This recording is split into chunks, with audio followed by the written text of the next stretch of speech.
U.S. decades-long forever wars Republican, Buck said last month that the 2001 AUMF enabled a forever war. The U.S. may finally see an end to its forever wars before the year is over, said Representative Ken Buck, Republican Colorado, one of several lawmakers working to kill decades-old war authorizations that have let presidents mount operations all over the world without the express approval of Congress. Congress has a constitutional duty to oversee the war powers and the executive branch's administration of our use of military force, Buck told Fox News Digital. He called the current situation a broken system.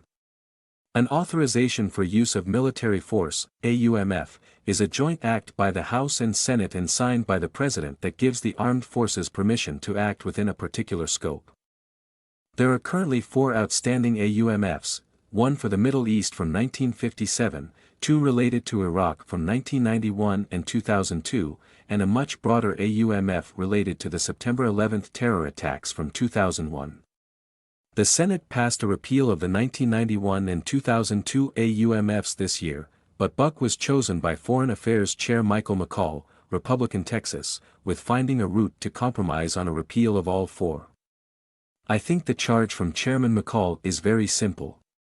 He wants to repeal the 4 AUMFs that are in place, he wants to have a new authorization in place, and he wants it to be bipartisan, bicameral and have administrative buy-in, Buck said.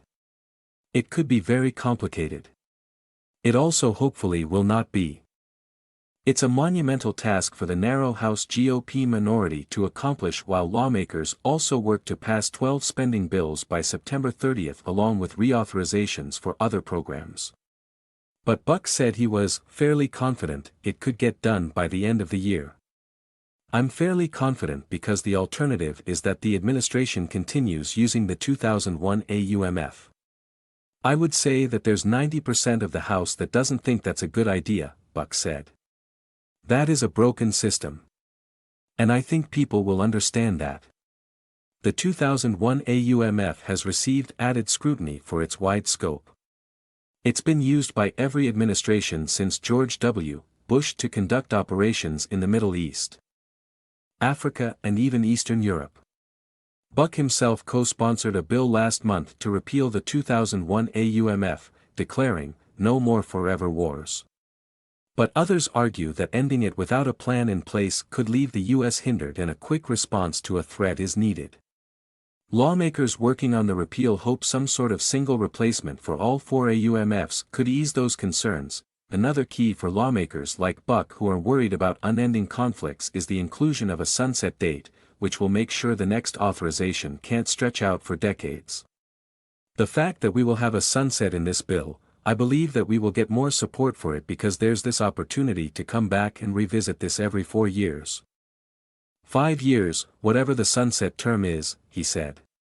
Buck told Fox News Digital he would spend the August recess on a variety of Zoom and telephone calls with both Republicans and Democrats while trying to also schedule classified sessions to figure out the best path forward. Buck said he was optimistic that President Biden and Vice President Harris will be able to support the bill in part because both of them previously served in Congress. I think they will be receptive. You know, both the President and Vice President served in the Senate. I think they understand that the 2001 AUMF is not meant to cover the areas it's covering now, Buck said. So, while they will protect executive power, I think at the same time, they recognize that Congress needs to move on this issue.